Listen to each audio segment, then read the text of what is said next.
morning, students. Today we are talking about one new topic, that is phasor and phasor diagram. It's a new topic, so you have to understand it very carefully, as in alternating current this particular phasor diagram play a very important role. First of all, what is this? Basically, here we are talking about a rotating vector. This is a rotating vector that represent sinusoidally variation, that is, it is representing instantaneous value of EMF, alternating EMF and current. So basically this is a rotating vector which represents alternating current and voltage of same frequency. So these are represented as rotating vectors. These are termed as phasors. Now, along with we are getting the proper phase relationship between current and voltage with the help of this phasor diagram. If we represent this phasor diagram, basically, first very important point, you must know that these rotating vectors are not actually vectors. These are scalar quantities. You have not to confuse it. The rotating vector which we will represent here, these are scalar quantities, not vector quantities. So this diagram is termed as phasor diagram. Although we also termed it as Argand diagram, but preferably the word which we are familiar with, this is this phasor diagram. So now, as we know that EMF E, it is represented as E equal to E naught sine omega t and current as I naught sine omega t. But if they have current and voltage, if they have some phase difference between them, that I am taking there is a phase difference of phi. So basically, first of all, if I have to represent as a rotating vector, see here E naught and I naught, these are representing peak value of EMF and current, and here by this equation E equal to E naught sine omega t, we are getting instantaneous value of this EMF. We are getting instantaneous value of EMF. So first of all, here let me take this OA. This is representing peak value of alternating EMF, and let OB, this will represent I naught.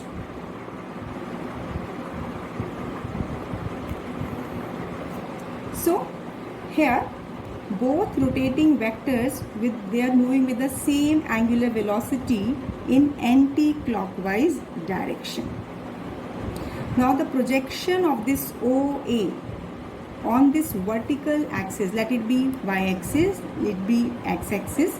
So projection of this OA on this vertical axis, this is representing instantaneous value of alternating EMF. So what we have to do, I will draw a perpendicular, rather I will draw it again because here we may get confused with these values. So I am redrawing it so that that confusion will not be there.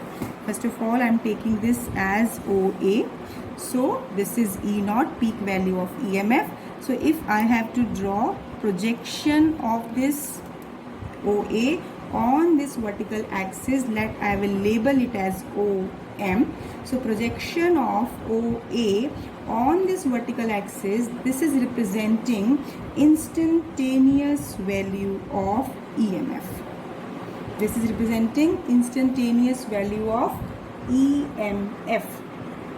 Now, if we are taking, let current, suppose we are representing current by this.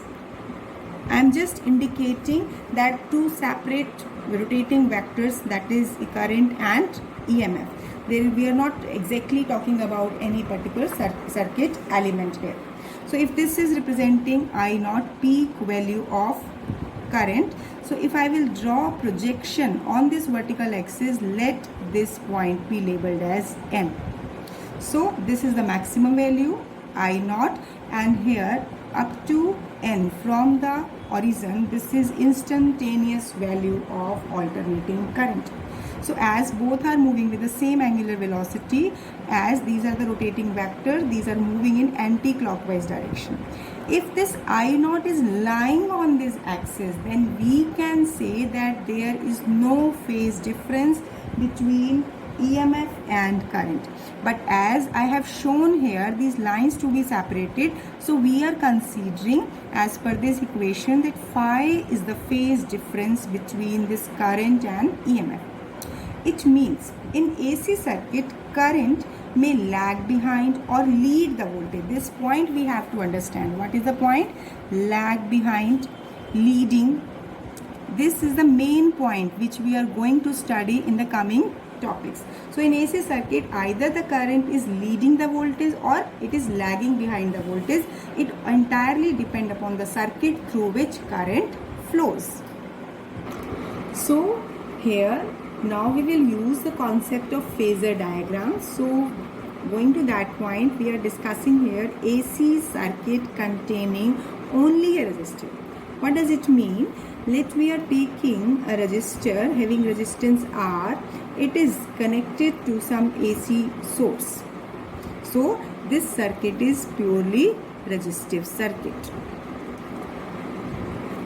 And this AC source is used. So here EMF applied, that is alternating varying value of EMF, will be E equal to E naught sine omega t.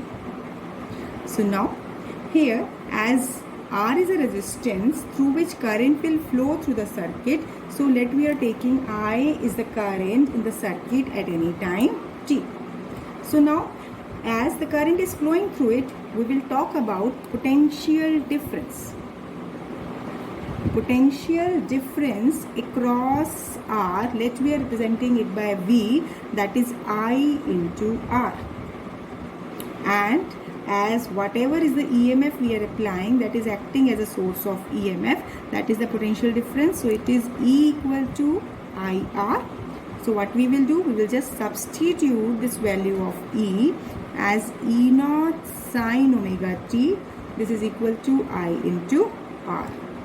So what we have done, we have nothing different concept. We have simply taken that the EMF applied is varying according to this equation. Now being current is flowing through this resistor, there will be some potential drop. As per this EMF applied, potential drop is given by this one. So now with the help of this equation, what we are getting, we will obtain amount of current flowing in the circuit. So what will be current? This is E naught by R sine omega t. So now this E naught by R, this is maximum peak value of EMF to the resistance. So it will give you peak value of current. It means now we are getting sinusoidal variation of alternating current. Now from equation 1, EMF is given by E naught sine omega t, and from equation 2, current is I naught sine omega t. So from 1 and 2, here EMF and current are in same phase.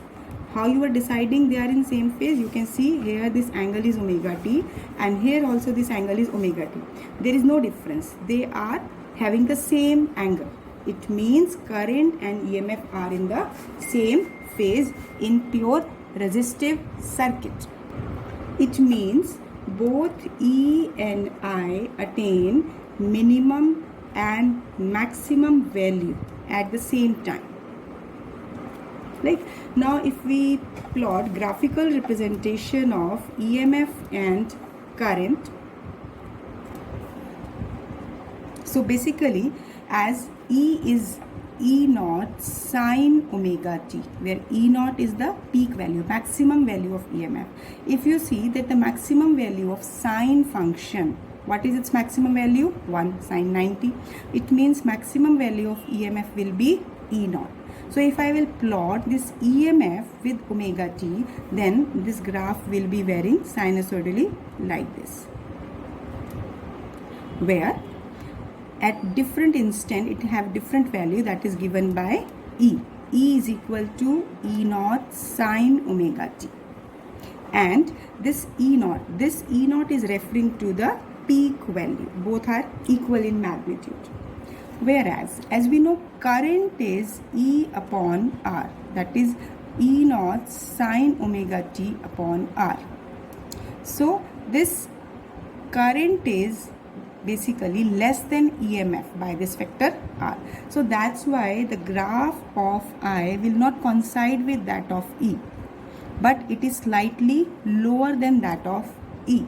So this is taken as I is equal to I naught sine omega t. It means voltage and current attain minimum and maximum value at the same time. You can see both are minimum, both having zero value at the starting time. Maximum value, that is if its omega t is pi by 2, then it is pi, and this is 2 pi.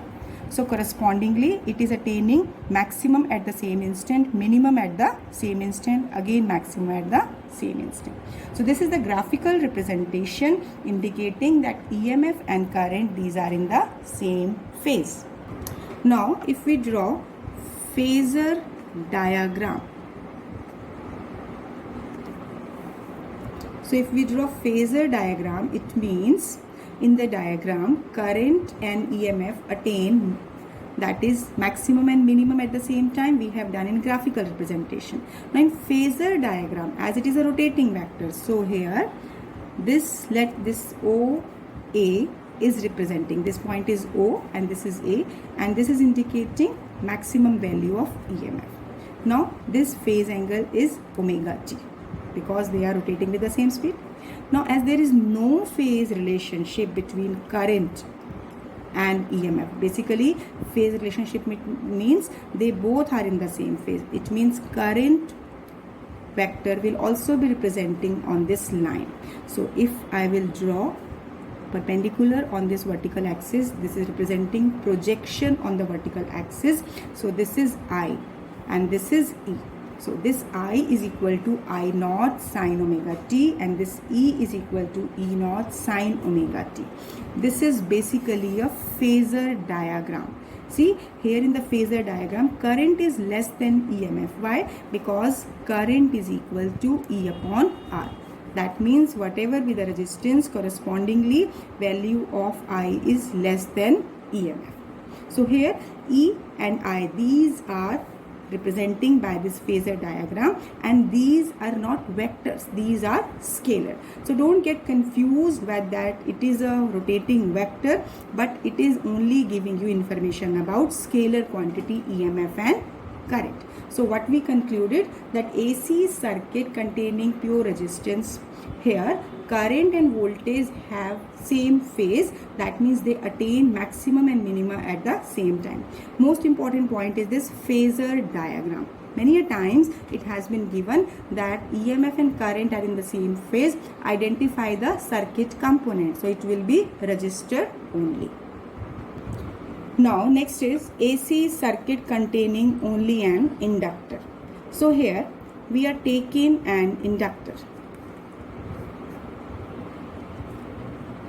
and AC is fed to it as EMF which is applied to it, that is E naught sine omega t. See, as we are familiar with the property, with the concept of inductor, that here we have taken an inductor of inductance L and connected it to AC source.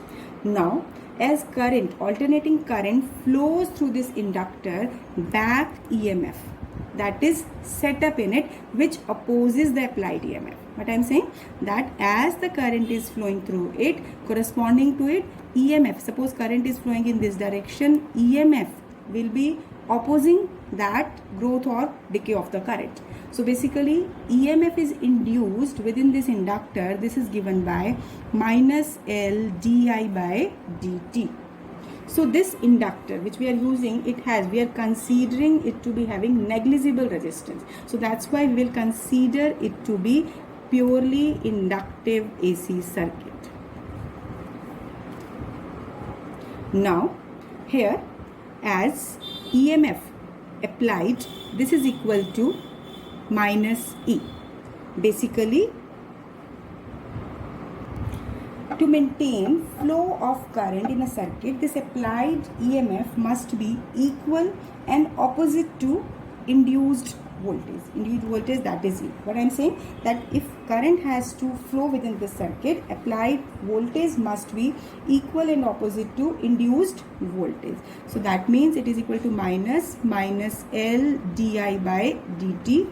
This is equal to L di by dt. So now E is equal to L di by dt, which is E is equal to E naught sine omega t. So now what should we do at this point? See, basically what should be the next step? Actually, our main concern is that from this EMF we are getting the expression of current. So as we have to study the phase relationship between current and EMF. So here basically from here what we will find, from here we will find this small current, that is di. This will be equal to E naught sine omega t dt upon L.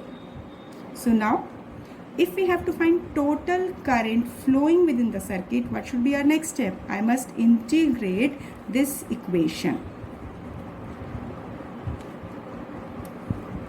So by integrating, which I am getting I equal to here E naught upon L integration of sine omega t dt.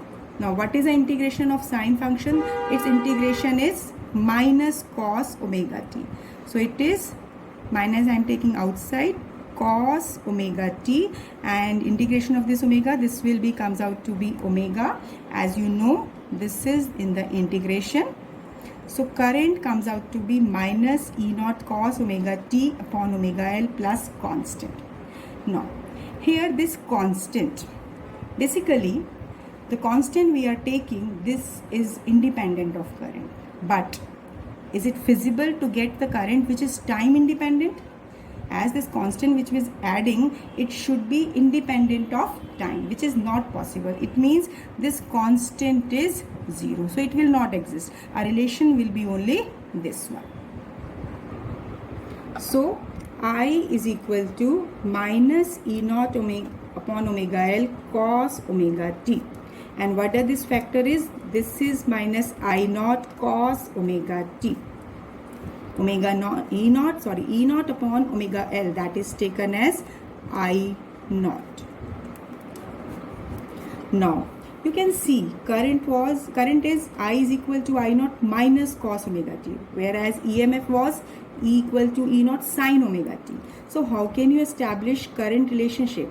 Current end voltage phase relationship रहता है. अब इन दोनों में जब हमें phase relation study करना है तो हमें एक ट्रिग्नोमेट्रिक का रिलेशन देखना होगा.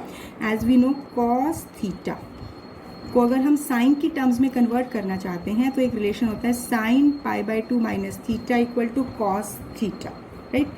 Cos theta equal to sine pi by 2 minus theta. So here if I will substitute the value of cos theta, it will be sine pi by 2 minus omega t. So now if I will take this minus sign inside, it will be I naught sine omega t minus pi by 2, because as sine of minus theta, this is equal to minus sine theta. Here I have used this one as minus, I am taking along with this sine function. So when I am taking this relation, so it will be sine omega t minus pi by 2. Now the question arises, why we have done this step? Why cannot we leave at this step? First of all, as we know that EMF is E naught sine omega t. So there is no minus sign. We have to write current in terms of sine function. Second thing, this omega t is positive. So it means we must get equation of current where omega t is the main angle, and this minus pi by 2, it is giving you phase relationship between this current and EMF. So here what we are getting, that phase relationship between EMF and current is that current is lagging behind. Current is lagging behind EMF by a factor of pi by 2. Here negative sign is there. It means current की value omega t से pi by 2 less है. तो क्या indicate हुआ कि जो EMF का phase angle है उससे इसकी वैल्यू 90 डिग्री कम है. It means current lag behind the EMF by 90 degree. Now we have established the expression of current in terms of phase with respect to EMF. अब next what we have to do? We have to study phase relationship in terms of graphical and representation and phasor diagram. As we have concluded that current lag behind voltage by 90 degree. और इसको हम दूसरे terms में क्या कह सकते हैं कि voltage is leading the current by an angle of 90 degree. So first of all, if I will draw graphical representation, graphical यानी कर्व की फॉर्म में हम रिप्रेजेंट करेंगे. तो इस केस में सबसे पहले मेन पॉइंट हम EMF को प्लॉट कर रहे हैं. तो EMF is following this curve. This is E equal to E naught sine omega t. अब next very important point, see as per this relation current is lagging. तो how can we represent it? It means lagging means ये इससे π/2 cycle पीछे चल रहा है. इसका मतलब जब ये एक साइकिल पे यहाँ है, यहाँ पर, इसका मतलब या ये कहें कि इस पॉइंट पर जहाँ पे EMF का मैक्सिमा है वहाँ पे करंट की फर्स्ट कर्व स्टार्ट होगी. कर्व स्टार्ट होने का मतलब क्या हो गया कि यहाँ से इसका मिनिमा स्टार्ट होगा. अब यहाँ से अगर मिनिमा स्टार्ट होगा और करंट की वैल्यू EMF से स्लाइटली लेस होती है, राइट, तो इस पॉइंट पर आके फर्दर यहाँ इसका मैक्सिमम है EMF का, तो यहाँ पर फर्दर मिनिमा होगा और इस तरीके से ये वेरी करेगा. ठीक है. तो अब उस केस में अगर हम इस कर्व को इधर दिखाते हैं, usually students gate confused at this point. देखिए, अगर यहाँ पर इसकी कंप्लीट वेव है EMF की, करंट की कंप्लीट वेव है इधर, इसका मतलब यहाँ इसकी मैक्सिमा है, ये 1/4 वाइब्रेशन इसके बाद में शुरू हुई है. इसको हम ऐसे भी कह सकते हैं कि पिछली 1/4 वाइब्रेशन पेंडिंग है, राइट, कि हमारे पास कोई वेव थी जिसका 1/4 पार्ट पेंडिंग है. यानी स्टार्टिंग पॉइंट पर हम क्या दिखाएंगे कि क्योंकि करंट लैग कर रही है तो इसका मतलब नेगेटिव साइकिल का 1/4 पार्ट पेंडिंग है. तो करंट का ग्राफिकल रिप्रेजेंटेशन ऐसे होगा, जिसमें ये हो गया इसका पीक वैल्यू, ऐसे ही this is also representing its peak value. This correspond to ω2 as 0, π/2, π, 3π/2, 2π. Right? So this is the graphical representation of EMF and current. Now next is very important, that is phasor diagram. Now phasor diagram again in terms of rotating vector. See, first of all I am representing this EMF as OA and its projection on vertical axis as O, you can say O, and that is this value is E. Now this angle is omega t. Now current is lagging behind the voltage by 90 degrees, so I will draw an angle of 90 degree. So for this angle the current lie here. This angle is π/2. So basically this is I0, this is the peak value and this is the instantaneous value.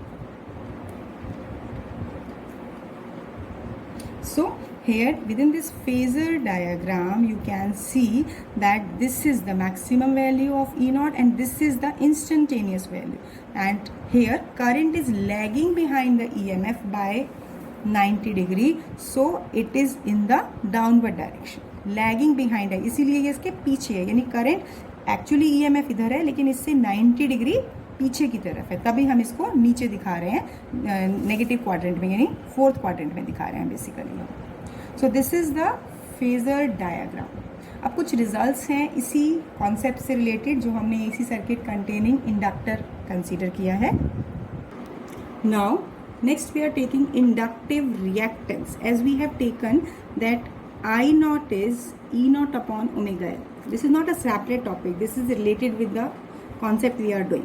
अब I0 is E0 upon omega L. अब अगर हम इसे compare करें एक standard equation that is as per Ohm's law E0 upon R. So we will say that here this omega L plays the same role as resistance play in resistive circuit. So basically this omega L, this is represented as XL and this is taken as inductive reactance. What we will say as resistance, R symbol for resistance, this XL that is equal to omega L, this is representing inductive reactance. What is the purpose of it? Basically, it is a measure of effective resistance, that is opposition offered by inductor to the flow of current. So XL is omega L, this is 2 pi nu L, where nu is frequency of AC supply. So now here, if we will say that this is basically opposition to the flow of current, so we can say it's some kind of resistance, but we are not saying it as a resistor because resistance is a term used for resistor. So here now what will be the SI unit of this inductive reactance? Yes, its unit will be ohm, because purpose of this inductive reactance, not reaction, reactance is same. Purpose of this inductive reactance is to oppose the current, so its unit is ohm. Now from here we see that 2 pi constant, L, the inductance is also constant, so we can say XL is proportional to frequency. So for DC, if we are taking DC, for DC frequency is 0, so what should be the value of XL? It should be 0. Whereas for AC, this XL is proportional to frequency. DC has 0 frequency. What does it mean? So a pure inductor offers 0 resistance to DC. From here we conclude this, as it means XL 0, it means it is offering 0 resistance to DC. So what does it mean? It means it allows DC to pass through it easily, but opposes flow of AC through it. So it means a pure inductor cannot reduce DC. So now here, as we know that I RMS is I naught by root 2. We have done it earlier, we have derived it, that root means square value of current. Actually the current which we are using, this is I naught by root 2. This can be taken as here E naught by under root 2 omega L, and now E naught by root 2, this is E RMS upon XL, that is omega L. So here, as we see here, that the current is inversely proportional to inductive reactance. So this is just an expression we are taking. One important point that I will discuss here, that wherever we are using only the RMS value, peak value, that is represented by either E naught and I naught. So wherever it has been asked find EMF or current, then we have to find root means square value, because peak value or maximum value of current has to be mentioned. Now XL is directly proportional to frequency. So when I have to plot this graph with frequency, it must be a straight line. It must be inclined like this. That means inductive reactance is proportional to frequency. So that's all for this topic that we have taken, that AC circuit containing inductance only. So major point which you have to just understand, that I will cover it, I have covered it in 3 phases. First of all, when I have covered, then it is the mathematical part. First of all, you have to establish the relation where you will find that current and voltage have some phase relationship, that is current lag behind the EMF. That means we have obtained the relation, current is lagging behind the EMF by 90 degree, or voltage is leading the current by 90 degree. Next important point is graphical representation and phasor diagram. Graphical representation, you have to express it in waveform, that current is lagging behind. It means when EMF is attaining maxima, current have a starting point. Where we are plotting in the phasor diagram, in that phasor diagram we have to show this rotating vector diagram, that current is lagging behind EMF by 90 degree. And the last point that we are taking, that is inductive reactance. Basically this inductive reactance we are taking, we are defining that it is directly proportional to frequency, and then this graphical representation. So in itself it's a lengthy point when we are discussing all its part, relationship expression, then phase relationship, and then inductive reactance. Questions can be in different form. It can be direct expression for phase relationship for current and EMF, or 1 mark questions or 2 mark question on conceptual problem. So these are very important. See, students usually get confused while establishing the relationship, deriving the mathematical equation, but you have to be careful while practicing it. Do it a written practice, only then you will get confident over these concepts. So just I am completing my this topic. Next time I will take next topic. So just I advise you to revise it twice, at least give it a written practice. Thank you. Have a nice day.